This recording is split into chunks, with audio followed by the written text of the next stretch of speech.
Well, hello again. It's Phil Crowshaw here again for another Friday Live. I'm amazed. I didn't think we'd get this far. There's always things cropping up, isn't there, that stop you doing things, and we can all experience that. We've all experienced that. And but it's very warm welcome to Friday Live with me, Phil Crowshaw. And in this episode, it's bank holiday, isn't it? It's bank holiday. So, and not only that, there's a vicious rumor going around.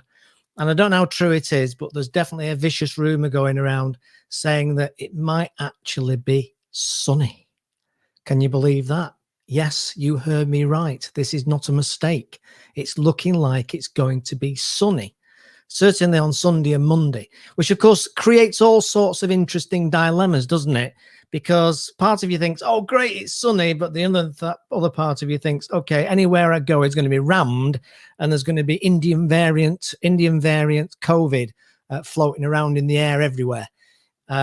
So that's just the way it goes. So today, I'm going to be talking about something actually that's cropped up very recently, and it just got me thinking, and I thought it was worth an investigation and further discussion.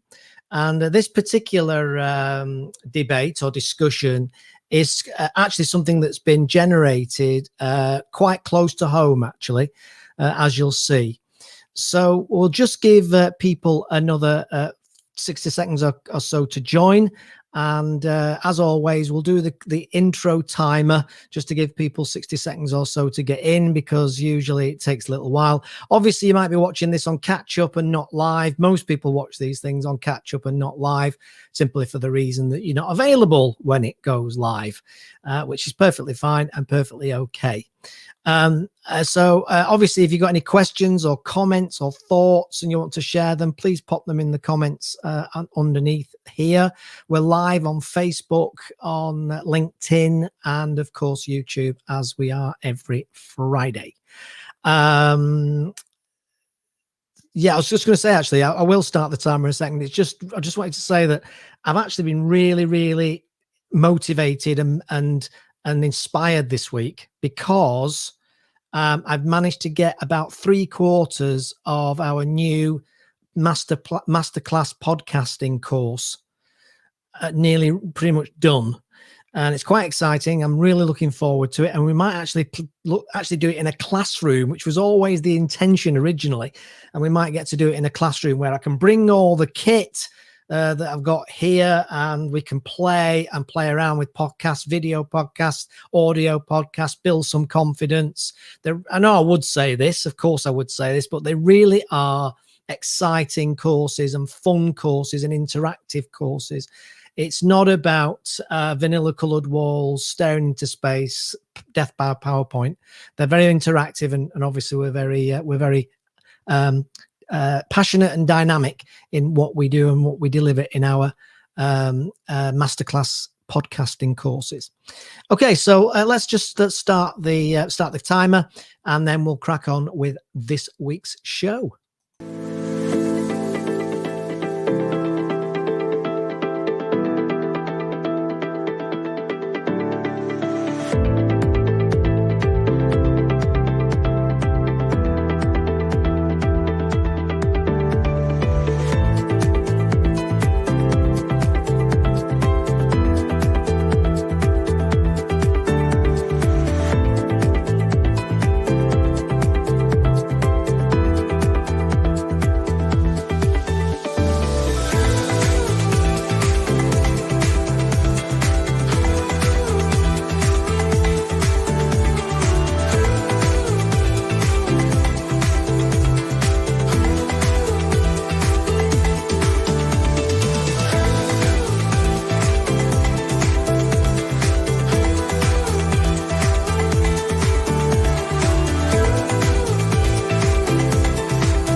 Okay, very warm welcome to Friday Live with me, Phil Crowshaw.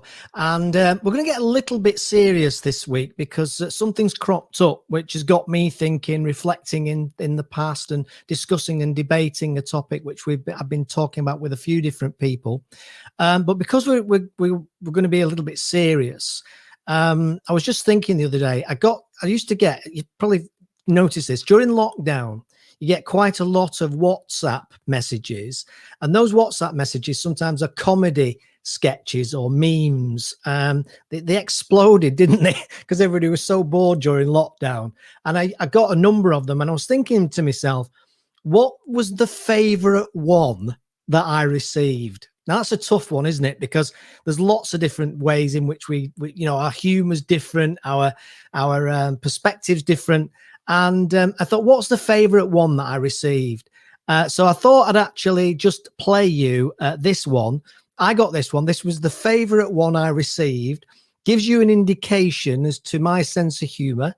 And I guess we can find out whether my sense of humor is the same as your sense of humor or not. So see if you get this. But this had me laughing out loud. This had me LOL. So here we go. How are you? Another beautiful day in Dublin. Listen, I was in town earlier on and I was in Domes and I picked up this fly killer and I said to the uncle who was packing the shelves, I said, is this any good for wasps? No, he said, it kills them. I love Dublin. Now, some things you see actually just make you laugh. Because of the guy's laugh is amazing. I don't know if you'd recognize him, but he's from Mrs. Brown's Boys, that guy. I think he might have left now. But yeah, I don't know if you got it, if you understood it. But I guess that just shows you my sense of humor. So I thought we'd start off with a little bit of humor. That's the wasp joke and the wasp story. So if you message me and you want me to send it to you, I certainly will if you want to pass it on, if you're that way inclined. So yeah, I'm gonna have to basically get a grip now because it's just thinking of it and thinking of him laughing has just got me going. So I'll do my best because we're very serious on this show. So right, what we're going to talk about? Well, I'll tell you what we're going to talk about. I'm going to show you something now that appeared in The Guardian today, which will give you an indication as to what we're going to be talking about. So let's just see if I can pull this up.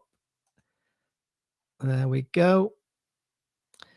I think that's right. That should be showing now. And I'll just double check it's showing. Yes, it's showing. That's great. Right. Okay, here we go. Staff at UK GP surgeries facing abuse and a tsunami of demand is the title. And the article goes on to talk about NHS staff at GB surgeries are facing unprecedented abuse and aggression from patients, while stressed doctors are increasingly suffering from mental illness because of an appointment system in meltdown, family doctors leaders have revealed. Now, the scale of this kind of crisis in GP surgeries was revealed in what was an emergency summit this week in Salford. And you may notice as I go down that there's a quote here from some lady by the name of Jan Crowshaw. No idea who she is. Might be my wife, I think, but I'm not sure. And she was saying, she did a 45-minute presentation about the impact that people's behavior is having on the staff, the receptionists, the doctors in what they call the primary care sector. And she said, you can see there, she says, patients are short-tempered and not happy waiting for anything. They want letters, she says. They are demanding letters. So the latest one example she uses there was a request to speak to a GP because he needs a letter to confirm anxieties that cause him a problem in long queues because he wants to take his son to Southport Amusement Park, Pleasureland, and does not want to queue. Well, you know what? Nobody wants to queue, but you can imagine that's all very well if you get one of those a year.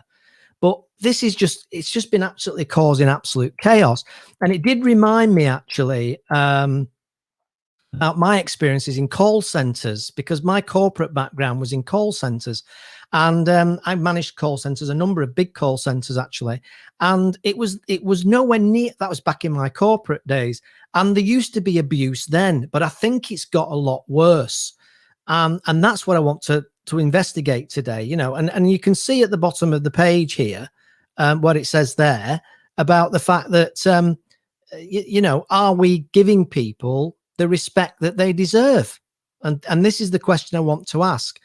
And as I said, it is actually my wife who was quoted there, and which is great because she's not very used to doesn't really like being in the public eye and what have you so much.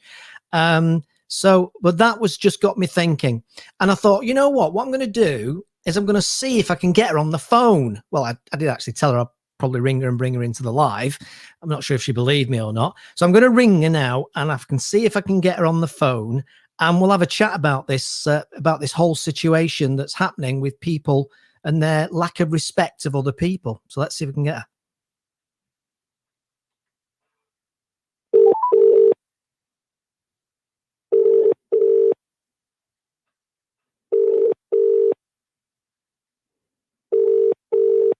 Hello.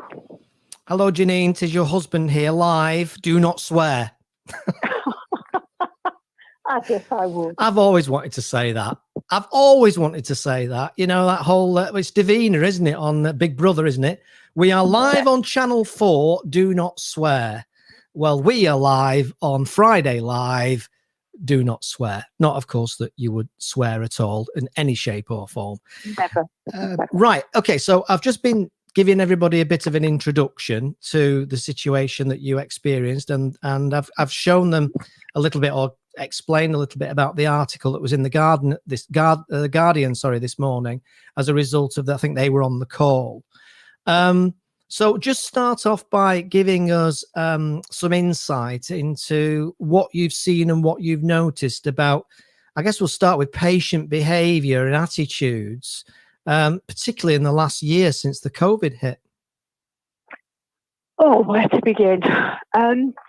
I think initially, when we went into lockdown, it was a first for the whole of the country, first for us, first for our patients. So initially we had, for us, about a week or two where it went quite quiet because we were all behind closed doors and all a bit anxious about, how the landscape looked. Bit by bit, we got steadier, busier, and we just started working differently. We started to adopt, technology in a way we hadn't always embraced. We were doing telephone consultations, video consultations, e-consultations, and remote working ourselves. So the whole IT infrastructure around that was a bit for us to get our heads around, and the same for patients. But it's worked, and it has worked pretty well for most of the pandemic. The problem we've had is for where we've seen patients, we've not been able to get their referrals sorted. So when we've referred into secondary care or hospital environment, our patients aren't getting seen there either. And for some patients, that's a real medical problem. For others, it's more of an anxiety-related problem. So they will bounce back to us to chase this up. It's not good enough. And that has continued and escalated. And those patients who managed particularly well in the beginning then became medically in need. And we are struggling now, some 12 months in, to meet the level of demand and also the level of expectation. Because we've all adapted to working very differently and everything is now telephone-based, access has actually improved for a lot of people in that they can get straight through and speak to their GP. So whereas previously in some practices you might have had to wait for a week, maybe 2 weeks to get seen by a clinician. Now you're almost getting, or certainly in our practice, you're getting same day access. It's very easy when you've got a headache or cough and cold, where normally you might have waited thinking, well, kind of no point bothering the GP. I won't get an appointment for a week or two. And you've self-managed and you've taken advice from perhaps the pharmacist, or, your mother-in-law might recommend a remedy, or how to help baby get to sleep when they're really unsettled. So you kind of manage your own health needs in the early stages, whereas now, if you can get access, then they're picking up the phones and saying, I'd like to speak to the doctor. How long's Johnny had his temperature for? Oh, almost 2 hours. That's not kind of why we're here, and that's not why the NHS was, originated to deal with that. We were meant to care for the sick, but the number of sick and the type of sick has grown. And, certainly through COVID, we've seen huge amounts in our area of mental health. But I sit in a number of forums around the country, and this is a national problem. It's not that, my practice is being badly managed, or my GPs are lazy, or contrary to popular belief that we've been closed. We're working harder than ever. And very recently, some of the media coverage and some of the, unfortunately, the government coverage and NHS England coverage, we're feeling a bit sold out and hung out to dry, to be perfectly honest. We appear to have been vilified. It's like, doctors aren't, it's about time they started seeing patients, what have they been doing for the last 12 months? Well, in a lot of cases, a lot of people have also led on the COVID vaccination problem, and that's no mean feat. Some of us have done that at a local level, and we've carried on to be able to deliver a normal service, but we're just really, really struggling to meet the level of demand now. Yes. Now you're obviously a practice manager at a large practice, or largish practice in Salford near Manchester. But I know you're in a number of practice managers groups on Facebook, for example. You mentioned this is a national-wide problem. Is it something that you're also hearing and seeing in smaller practices, in sometimes maybe even in rural areas, or is it just a big city problem? From what I'm seeing, this is without doubt national, and it's not, particular to any scale. We have, because we've adapted in the way we have, we're actually treating more patients, albeit in a different manner than we've ever done before. Here we've increased our capacity by some 10-15%, and it is still not enough. We run out of calls at 8:30 in the morning. Appointments, we can start a typical morning and we'll have, say, 200 appointments for the day, and they're all free, and by 8:30 the bulk of those have gone, and in the afternoons 20 minutes and they're all gone again. Now, speaking to some of the smaller practices, that's on a parity with us. They're noticing their level of demand has increased. Now, I'm sure in some areas that are, how to put it politely, that the elderly edge is not ever going to be Salford, and the population demographic is very different. We have a difficult cohort of patients because of the amount of poverty that we have here, and a lot of a transient community as well, that we've noticed the increase in mental health, for example, has gone through the roof. And some of the knock-on effect of that is that people are very frustrated, very anxious, and have really struggled. And it seems that very recently it's become an angry world out there. And, if things aren't happening straight away, people are becoming more and more frustrated. And unfortunately, whilst it is a minority group, that minority group is growing, and they are relentless, and they can really demoralise some of our staff who, perfectly honest, they got in the job because they want to help people, because they want to see people, and they don't want to be sat there twiddling their thumbs. And it's not that the receptionist is the bulldog guarding the GPs. They're actually trying to signpost and steer patients to the most appropriate person. And when there's nothing left to offer, it's totally beyond their control. They're just following the directive of the managers and the doctors. There's nothing left to give. And yet they face terrible abuse and vitriol from some of our patients. And that really is unfair. we wonder in one hand why nobody wants to do the job anymore and why healthcare staff are leaving in their droves. And the reality is because of this lack of disrespect. It's such a difficult job on that front line. And I know because I have done it, albeit many years ago. And now and again when I cover, it's really, really hard when they face that challenge. They may start with an 8 o'clock smile on their face, but after you've been sworn at and shouted at and phone's been hung up on you several times in the morning, it's hard to maintain that smile. Yeah, I can absolutely get it, and that's the reason I picked it up and wanted you to talk about it. I just want to say hello to Susan Denver, my good friend Sue Denver. Great to see you, Sue. Thanks for joining us today. Great to see you. I think that I mean, gosh, where do you start with this stuff? I mean, there's a certain irony, as far as I can see, that the person that has mental health problems, that's giving swearing and massive vitriol to the person who they're talking to, is potentially causing mental health problems for the person they're talking to, even though they have mental health problems themselves. Maybe you'd think there'd be a little bit more empathy, or am I oversimplifying it? No, I think you've hit the nail on the head, really. You know, sometimes it's hard to forget that the person on the end of that phone is also a human being. We're also patients somewhere, and we're not just receptionists or managers or doctors. We're wives, husbands, mothers, fathers. You know, we have our own lives and we have our own issues. Some have health needs of their own. Some have their own mental health conditions, and yet still they turn up. You know, it's very hard to do that day in, day out. I mean, my staff didn't even grumble when NHS England decided that bank holidays were now part of normal working days. You know, they were desperately hard working and desperate for a break, but not a one complained. We did it because that's what we've always done.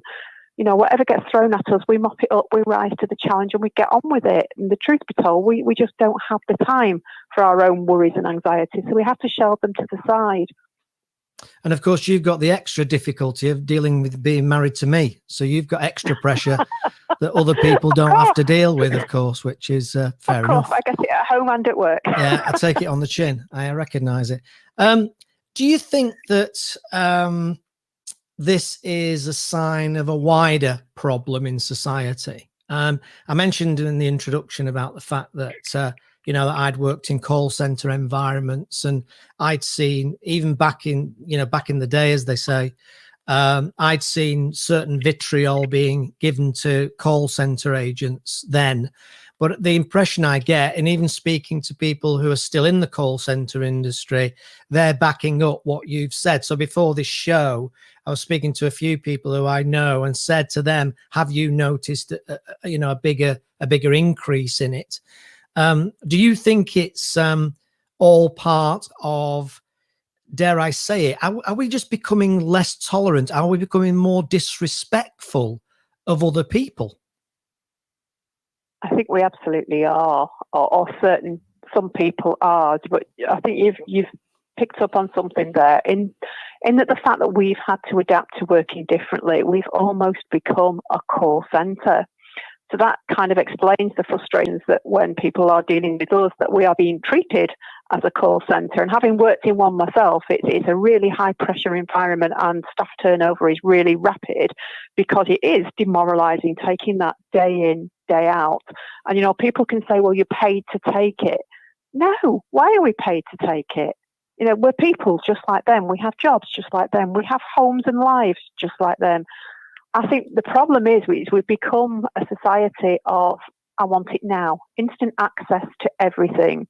You know, and unfortunately, healthcare is not Deliveroo. It's not Amazon. You know, we can't fix things in the same speed that your pizza will arrive. And it's an unrealistic expectation.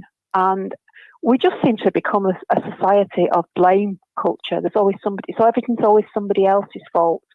And responsibility for our own actions and our own healthcare seems to have dwindled a little. But I think the biggest worry for us is that whilst those that shout loudest and shout the most tend to be the ones that get heard first, the danger with that is we've become a first come, first served society. And for us, that's really, really dangerous, because we don't want to miss those patients who are feeling suicidal. And I mean, genuinely about to go off on a bridge. We don't want to miss the patients with dementia that are, they're not even aware they're struggling, because we haven't got the time to check in with them. We haven't got the capacity to be inviting them to engage with us. We don't want to miss the cancer diagnosis because somebody's too frightened to get through, or they're ringing and the phone is constantly engaged. And there's a real danger that when patients expect everything now, and they're sometimes unrealistic in that expectation as to what we can and can't do, that those people that need our help are actually the ones getting missed. They're falling through that net. For instance, we're getting lots of requests for things that really don't form part of NHS healthcare. I want a letter to prove that my anxieties cause me a problem when I'm in a queue. Well, why do you need to produce this? And the answer, because I don't want to queue in the theme park when I take little Johnny. And that's not what the NHS system is, and it's not what general practice is. And whilst people are using us as a service like that, that's tying up the phone line, that's tying up the doctor's consultation time, because when the receptionist has tried to triage them and steer them to perhaps the secretary or, a pharmacist or whatever the problem is, to the right person to deal with it, they're very resistant. And it's like, I don't want to speak to you, you're just a receptionist. Well, no, my staff are not just receptionists. They are trained to ask the questions and signpost to the right direction. Before they get on the phones, they're given an intense training so that they know how to filter out and put them in the right direction. And people think general practice is doctors. Well, general practice is made up of a lot of different staff. We have a mix here of GPs, advanced nurse practitioners, in-house pharmacies, community pharmacies.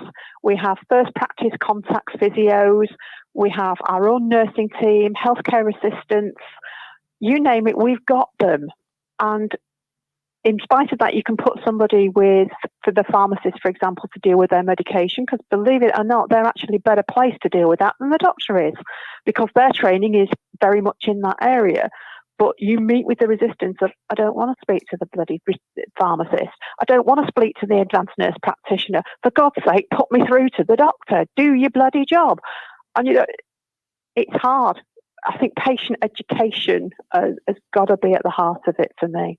Yeah, I've got a comment here from Sandra, who says that she said it's not just the doctor's practice manager. It's not just doctors that receive this abuse. I'm a bus driver, and I receive so much aggro. She's put, I received so much aggro from passengers, which has got a lot worse during the pandemic.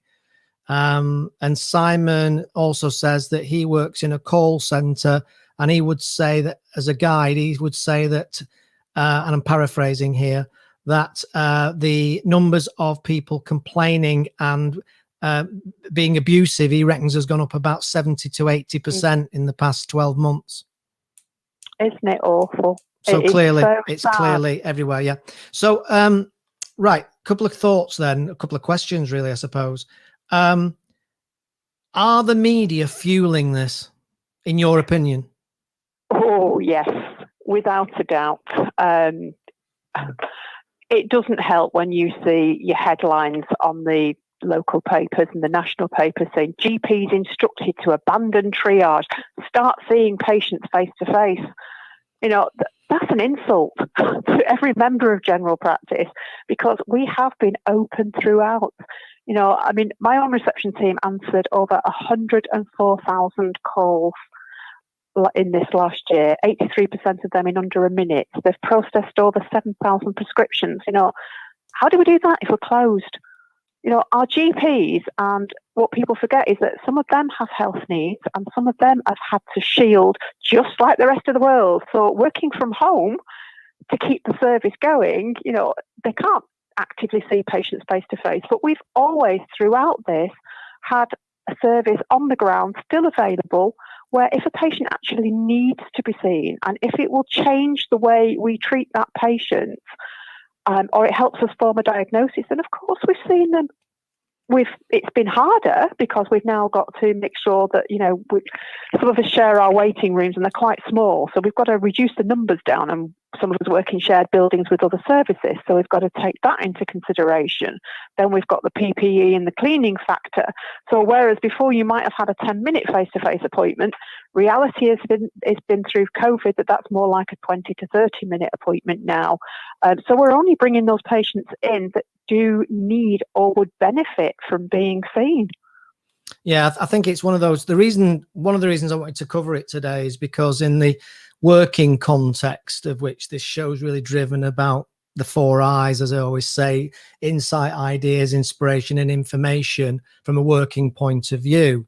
And I know there's a number of initiatives going on, some of which in Lancashire, for example, with the Northwest Employee Experience Group run by Steve Smith. And he's talking a lot about kindness. What concerns me, I think, is this treatment of customers in this context of bigger, wider customers and a call center or dealing with lots of calls. Is this level of vitriol going to impact then the mindset and willingness of staff to be actually kinder? Because do they become almost like subconsciously influenced by that aggressive behavior and think it's okay? Well, I certainly hope they don't ever think it's okay. It's not. I think the problem is we have to stand a zero tolerance. We have to do it in general practice. We have to do it in the buses. We have to do it in the call centres. To treat somebody like that is not acceptable. Now, if I owned a shop and somebody was like that, abusing my staff in a shop, I would have the freedom to say, that's it, out. Don't come back in again. If it was a pub, it's like, right, you're barred. But in general practice, we're kind of encouraged to just take it because, that patient could have mental health needs. And that's great and that's fine. But mental health does not excuse abuse. It really doesn't. And it's not acceptable. And we're living in a society where it just feels like instead of coming out of COVID and celebrating the fact that we can go back to normal lives, it's become the opposite. It's become a very angry, hostile world out there. And it's all kindness has gone out the window. We've gone from applauding staff and key workers at the beginning to now, we want it now. We've waited long enough. It's, nothing is good enough anymore. And that is, it's a sad picture of our society as a whole. Yeah, I do think a lot of it is fueled by the media and social media in particular. Well, you must have read my mind because I was just about to say exactly that. Obviously, you not only have you got the media, but you've also got the social media and the keyboard warriors. And I've read articles in the past about, not that long ago, really, in the last couple of years, about how social media is changing us. And I actually don't believe that at all. I actually think that what social media is doing is exposing us. I think it's exposing people who have got, frankly, just maybe that disrespectful nature. It's just exposing them. I mean, obviously, it's all linked into the same kind of conversation with what's happened with Marcus Rashford very recently, after the football match. I mean, obviously, I was quite happy they lost, not being a particularly big fan of Manchester United. But the sort of, again, what did he come off the pitch and there were 70 racial slurs on his, racial comments and such like on his social media. But and this is just asking your opinion, I suppose, more than anything else, but is there actually an answer to all this? Because I'll tell you why I asked that question. I look at all the money and time and energy and effort that's been handed to, just say, for example, the race agenda, the problems with racism, and and kick racism out of football and Black Lives Matter and all that kind of stuff. And yet it seems as bad as ever. So you kind of it's hard not to come to the conclusion that the only, possibly, is it the only answer? And some people might say I'm defeatist in this mindset, and I would totally understand that and acknowledge that. But, have we got no choice just but to become more resilient to it? I don't know. Well, I think there's a danger in becoming resilient to it, in that's kind of condoning it in my book. I don't have the answer to make it go away, and I really wish I did, because it's not a nice world to be living in for anybody that's being abused by anybody at all. And social media wasn't designed for that. The press shouldn't have the right to incite that, and it does feel that sometimes that the media encourages people to get up in arms and be offended by things and upset by things, and we should convey that. It just seems like they're trying to add fuel to a fire and almost cause a riot, if you like. And the way society is behaving at the moment, that's the direction we're heading. But yes, we have to be able to deal with it. But I think, but by putting up a resilient front and just blocking it out, we're just encouraging it to grow and develop. You look at the campaigns that when Caroline Flack sadly took her own life, and that was a result of media frenzy, kind of inciting the way the public were viewing what was going on. It was an absolute travesty, and the big campaign afterwards was to start being kind to people. It shouldn't take a death for a person to show respect and be kind. I was taught, my grandma said many years ago, if you can't say anything nice, don't say anything at all. And, I think we need a return to those kind of values. We need more positive press encouraging us to be kind, to be nice, to be patient, instead of trying to incite us to riots. Yeah, no, absolutely. And I, listen, I'm as guilty as anybody in terms of some of the irritations that I've had talking to call centers, and you look back on it and you think, how pathetic was it? Amazon were a day late than they said they would be. And it's like, what am I? Get a grip, Phil, get a grip. But what's helpful for me personally, and hopefully maybe it'll make people watching this show think a little bit, is this discussion and this debate, and and obviously you going through this just reminds me about just take a breath and think about, is it really that big a deal, and is it really that important? And I suppose one of the messages needs to be, just because you've had a bad day or an argument with your husband or your wife or your partner, or or your cat's been sick on the carpet, don't take it out on other people because you can on a phone call or on social media, because you're hidden away, behind that veil of secrecy.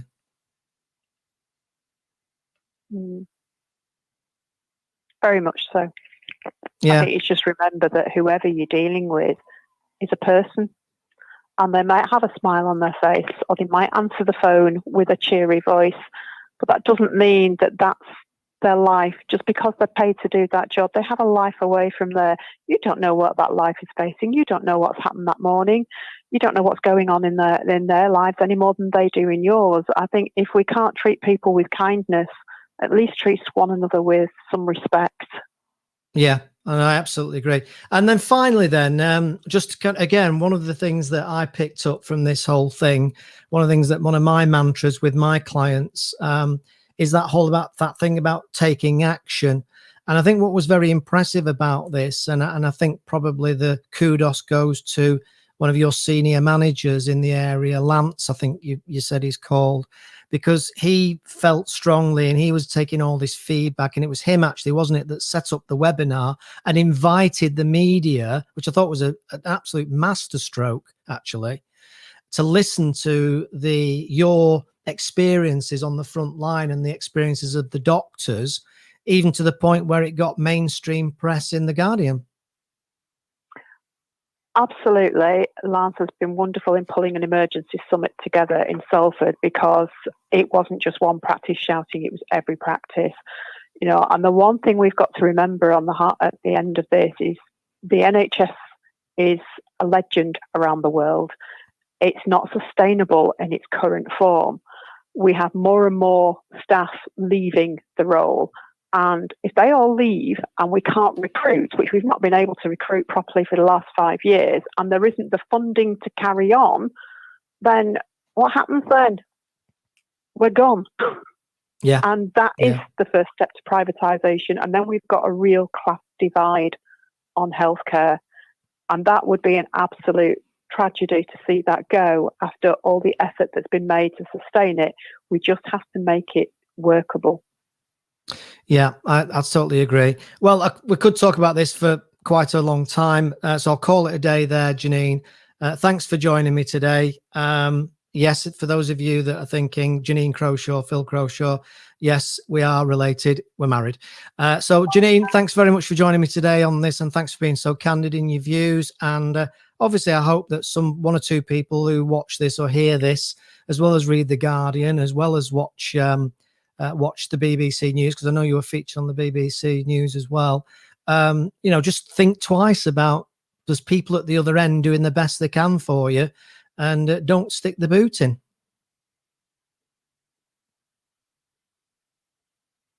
Yes, no, maybe. Yes, sorry. Sorry, I've never tried to multitask. No, what you were doing was ignoring me, which is obviously you just went into natural type there, and you just switched off because I was droning on, which is what happens at home. No, it's perfect timing. A complaint has just arrived in my inbox. Right. And I won't begin to read it out to you, but I know which direction it's going. Right. So live on air, you've had exactly one of those, which of course, you won't read out because apart from anything else, you're into all sorts of other issues there with privacy and everything else. Right. I'll let you crack on with your job, with your day job. Thanks for joining me today on Friday Live. Thanks, Janine. All right. Bye-bye. Bye-bye. Bye-bye. Okay, so there you go. Some interesting insights there from Janine Crowshaw, who's a doctor's practice manager in Salford, and just sharing her perspective and her experiences of what she's been seeing and hearing from patients demanding and expecting more than is reasonable to be provided with the constraints that we've got. So I know there's a slight political edge to that, maybe, but that's not the reason I'm doing it. Because obviously everybody's always got an opinion when it comes to politics, especially in the last few years. We've had Brexit versus Remain, and we've had COVID conspiracy versus real COVID, and everything else that go. And shortly it'll be Scotland and England again. That'll be the next one. But I thought it was just worth sharing that, and so you could maybe have a few thoughts on it. Okay, so for the second part of the show, just for the last 10 or 15 minutes, I wanted just to talk a little bit about personal brand. And there's a lot of, I talk to clients a lot about personal brand these days, mainly because I suppose you could say it's a hot topic, and it's also, very, very relevant. So I actually looked up on Wikipedia, because there's obviously various different ways that people will describe personal brand, but I looked it up on Wikipedia as a kind of an example. So I will just show that to you.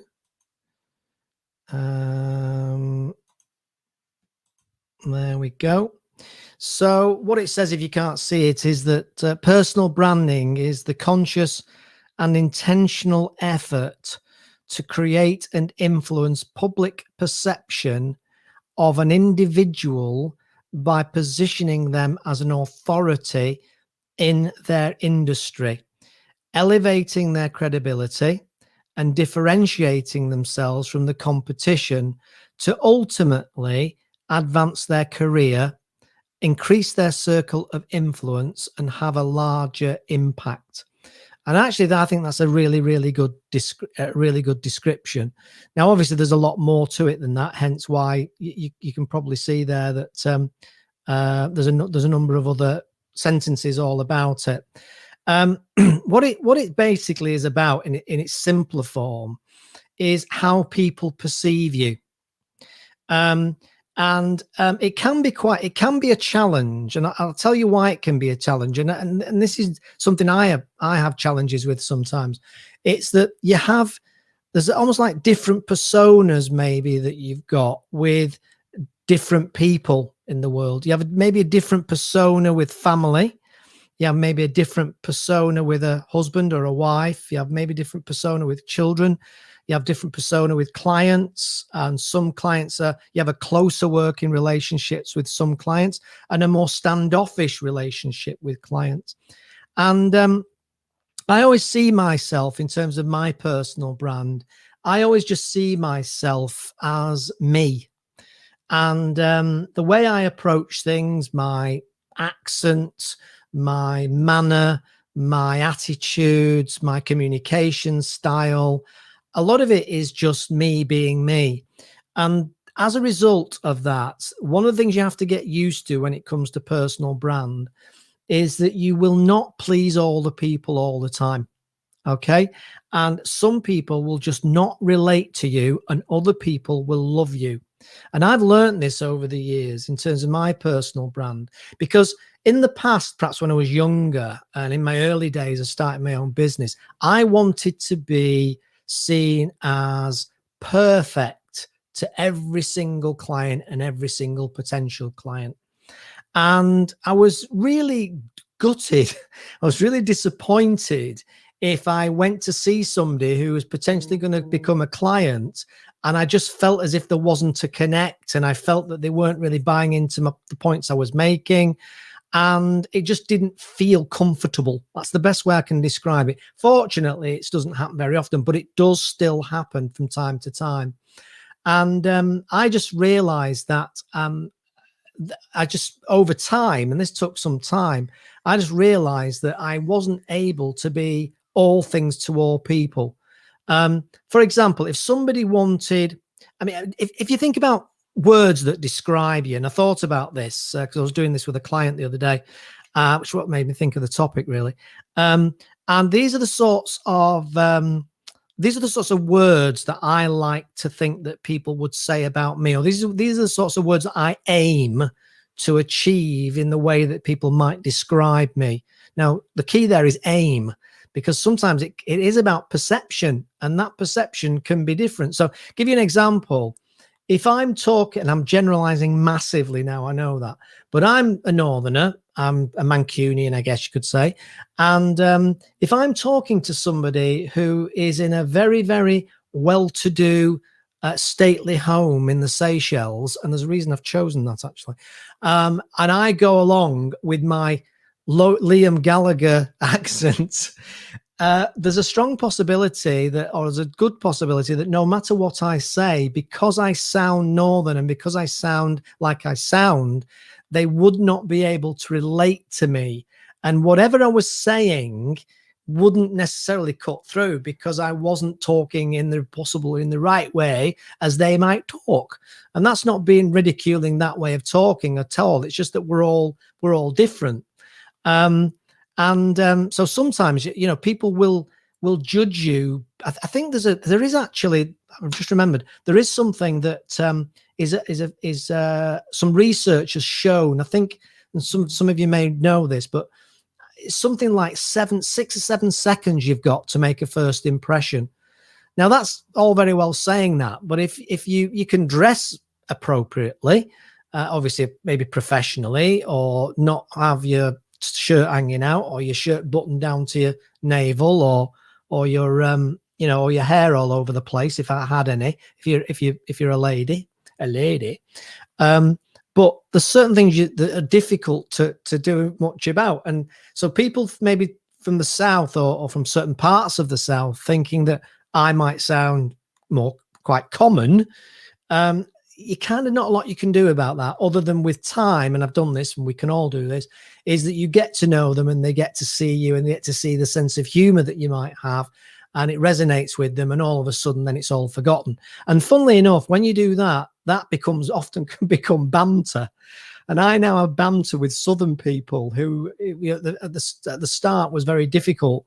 But I have banter with Southern people now, and they take the mickey out of me because I'm a Northerner, and they talk about do they still have cobbles at Manchester Airport, that kind of thing.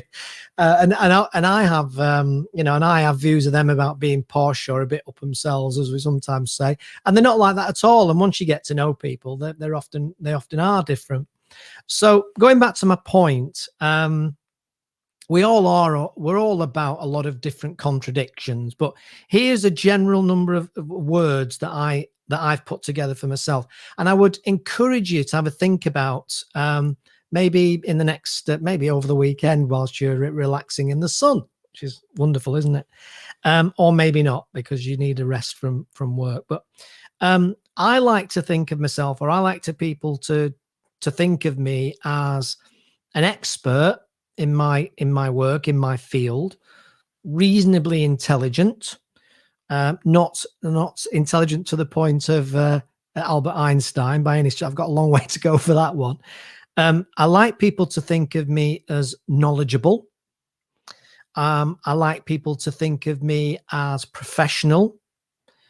The other word that I came up with when I was scribbling down was competent at what I do, which is a consultant and a trainer and a coach and mentor and so on. Obviously, those things are really important. I love the idea that people might have found something I said inspirational. I love the idea that when we do the Passions interviews, the Passions project, which I've mentioned on here before, we do these Passions interviews with people about their passions and where they come from, how they've made money out of them, how they've made businesses out of them. And I love the idea that some people just might be inspired by something that I've said, that I've picked up either from my own learnings over the years, my own experiences over the years, or something that I've got from somebody who I've interviewed who's been inspirational to me that I've passed on to other people. So I love to be inspirational where I possibly can. I like to be seen as a straight talker. I think that's important. I like to be seen as real. I suppose the word that tends to get used a lot nowadays is authentic. I try to be as authentic as I can be. It's not always 100% possible, but I do my best to do that. I love to be thought of as creative. I look at myself as being creative. I like to think of myself as challenging as well. I prefer to work with clients who I can openly challenge, and they take that on board and learn from that and take that and do things with the stuff that I maybe say or the signposting that I give. Because obviously, signposting is a really big thing that we do as coaches and consultants. Why don't you check that out? Why don't you take a look at that? You go on YouTube and do that search. There's a lot of signposting. I've got a friend who does this. Let me have a word with him. I'm sure he'll have a chat with you about it. And so signposting is a massive part of it. So I like to challenge people in terms of their actions as well, because there are a lot of people in business, in work that I deal with who, shall we say, they're not always as active as I think they could be, or maybe not as driven as I think they might be or might have to be to achieve the ambition that they've identified, which could be something pretty grand, like making £1 million by Christmas. So some quite challenging things. I like to think that I'm considerate. I don't know if kind is the right word for me. Janine, who obviously you might have seen earlier in the show, if you were watching then, my wife, I would say she's a lot kinder than I am. And that's just self-awareness. But I do think I'm considerate in that I try and consider other people's perspectives, and I try and consider other people and respect other people's time, for example. And that's one of the things that can irritate me sometimes. is where you're trying to get your diary sorted out, and then sometimes people are a little bit, shall we say, not as active as they might be coming back to you, and this happens quite a lot. And I know Sue will know what I'm talking about here, because I've had this situation with Sue a few times over the years, and it's just one of those things, and we all have those little things that niggles, I suppose you might call them. And I suppose it's just because I like to be organized, and that's probably one of the things I've got in me, is because I like to be organized. I want the stuff in the diary in advance, so I'm not rushing around like a blue arse fly at some point. I like to think of myself as helpful, and I like to think of myself, as I said, as really as respectful. So those, if you like, if I can achieve those or get close to achieving some of those, I would say that those are the sorts of things that build up your personal brand. Are you seen to be inspirational? Are you seen to be straight talking? Are you seen to be helpful? Are you seen to be competent, knowledgeable, and all the other words that I listed there? Now, one of the things that with personal brand is, one of the challenges of personal brand is that you have to be vulnerable. Yeah, actually, you have to stick your head above the parapet, because personal brand, a lot of personal brand, of course, is being seen and heard. So you have to stick your head above the parapet and be seen and heard a bit more. And that's what I talk about a lot with the digital media courses that I run. So you have to be vulnerable, because you have to reflect on these things. You have to ask yourself honestly, do I think I'm inspirational? And ask other people, of course, who you trust to be honest with you. Do you think I'm a little bit inspirational? Have I ever been inspirational? Do you think do you think I am a straight talker? Do you think I am helpful? Do you think I am respectful? And of course, if the answer is absolutely no, Phil, then you've got some work to do, and you have to go back and figure out how you're going to be like that and be more like that. And I guess you have to, because in order to build a personal brand, you have to show off a bit. So if you think of a normal brand, if you think of a brand that we would know in the sense of commercial business brand, Nike, Microsoft, Canon. Just looking at my camera here, is a Canon. Rode is a big producer of microphones. Shaw is a big producer of these microphones. And then obviously better known brands like Aldi, Tesco, BT, and so on and so forth. Well, personal brand is similar in some ways, is that, what do you think of? How does it make you feel when you think about that brand? And those brands are changing all the time. Great example of how brands can change, and I think it's the same for personal brands as well as commercial brands. Is a great example of it is Aldi. Aldi, you would have said was always, it's a cheap brand.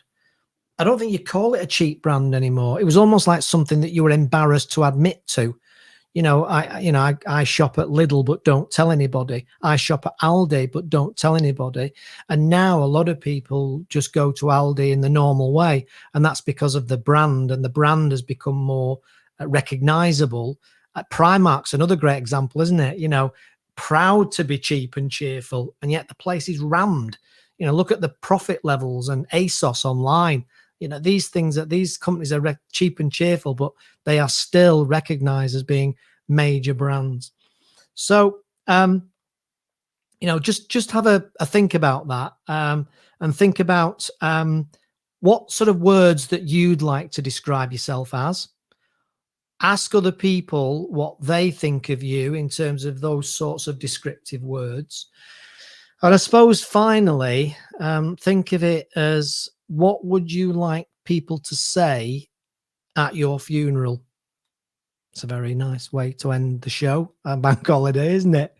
But it is actually it's a fair question.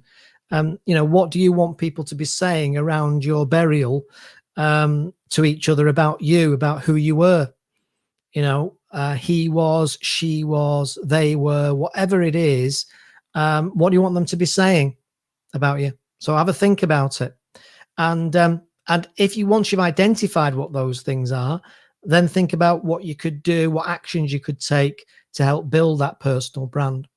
The other reason why personal brand is so important now as well, if you think about younger people, most employers nowadays will go and check out the social media of people who are applying for jobs.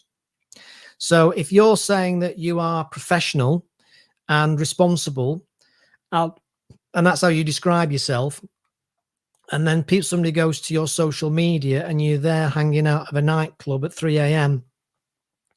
Throwing up for the fourth time, it's not exactly going to back up your personal brand. It's not going to be good for your personal brand, is it? Think about those things. And as we all know, social media comments and posts and pictures and videos, they stay on there forever. In most cases, unless it's Snapchat, where they disappear, but the vast majority of them stay on there forever.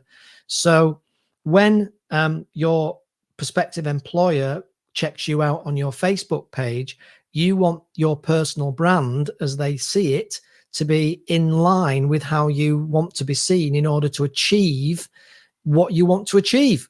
And if getting that job and getting a good job is key, then you obviously want your personal brand to match that particular scenario.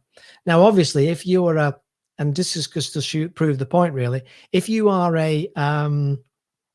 if you're a punk rocker and put in a punk rock band, then your personal brand may well be about being seen as being a bit crazy, a bit energetic, a bit aggressive, dyeing your hair pink, blue, and green and orange. So that it depends on who you are and what you're trying to achieve and what environment you're in as to how you will develop your personal brand.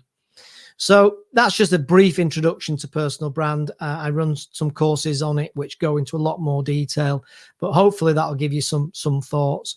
So there we are. It's now an hour and 2 minutes that we've been going, and I'm just going to say goodbye now, or au revoir, I should say, I suppose, until next Friday. It's bank holiday, and I hope you have a wonderful time. I hope you had some food for thought today. Next week, I've got another guest on. Next week, I'm delighted to be joined by the wonderful Latif Badat, who is a coach up in Lancashire. And Latif is a great guy, and he's got lots of inspiration and information and insight to share with people, I can assure you. So I'm really looking forward to speaking to Latif next Friday at 3 o'clock. So I think that's about it. Hopefully you've got something from that, a few nuggets, a few bit of food for thought. Maybe you'll be a bit kinder to some of the call center people you call. Maybe you'll just think twice, or even maybe have a word with one of your family members who you know is, or you hear on the phone being a bit aggressive or a bit over the top or a bit shouty. Maybe just have a word with them and maybe make a difference. But all those things are choices. So that's it for today. Obviously, you might be watching this on catch up, and if you are, that's great. If you watched it live, thank you very much for turning up. I know how busy everybody is, but I'm going to leave it there, and a very, very, very wonderful weekend. And I will see you all very soon again on Friday Live. So goodbye for now. Bye-bye.